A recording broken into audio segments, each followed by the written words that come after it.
Today, we're talking about something that can be confusing, especially for new people, but even for your seasoned gardeners. How do you choose the right fertilizer for your vegetable garden?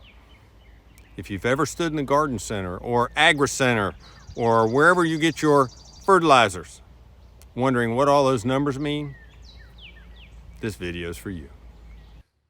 On every fertilizer bag, you're going to find three very important numbers. It's going to be an N, P, and a K. N stands for nitrogen. P stands for phosphorus. And K stands for potassium. Each one supports a different part of plant growth. For leafy vegetables like lettuce, spinach, or kale, you want a fertilizer that's high in nitrogen. Nitrogen promotes healthy leaf growth. Here, especially in the spring, we use the high nitrogen for onions. Onions require a huge amount of feeding in the spring, and so we use a high nitrogen because the more green you get on an onion plant, the bigger your bulbs will be later. If you're growing vegetables for their fruit, like tomatoes, squash, peppers, and potatoes, you'll want more phosphorus and potassium to support the flowering, fruit production, root crop production. We also use, especially in the spring, a multi-purpose fertilizer, in this case 15-15-15, for our fruit trees. It gives them a really good bump in the spring. This is one of the questions I get all the time. And basically it's in regards to organic or synthetic fertilizers or traditional fertilizer. The truth is, the plants absorb the nutrients the same way, no matter what the source is. So what matters is that the nutrient levels match your plant's needs. I know it's going to aggravate the organic people, but your plant's only going to use what it needs from wherever it can get it, and it doesn't care.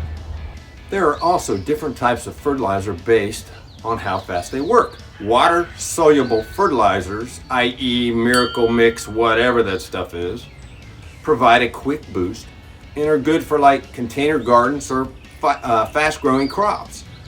They also will help you if something bad has happened. Let's just say you forgot to water. After you do go back and water, you can hit this with a little bit of water-soluble fertilizer and it'll give it a bump. Slow release options, which is what we use here, slow release fertilizer, feed the plants over a long period of time, i.e. a week, 2 weeks, 3 weeks, 4 weeks, and I don't have to go out there all the time. Saves me time. It's a huge help in the raised row beds that we use. I realize this is going to be controversial, but you should read the label.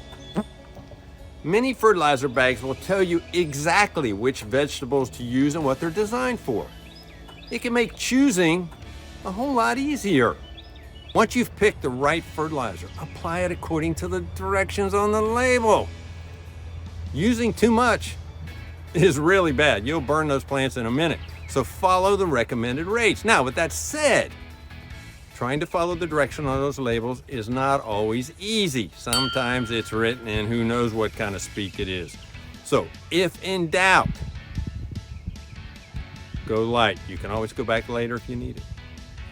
Choosing the fertilizer doesn't have to be complicated. This is not a SpaceX kind of thing.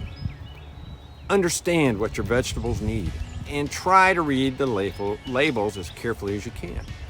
But I can tell you right now, you're going to have to experiment a little bit and see what works best for you and in your garden and for your particular situation.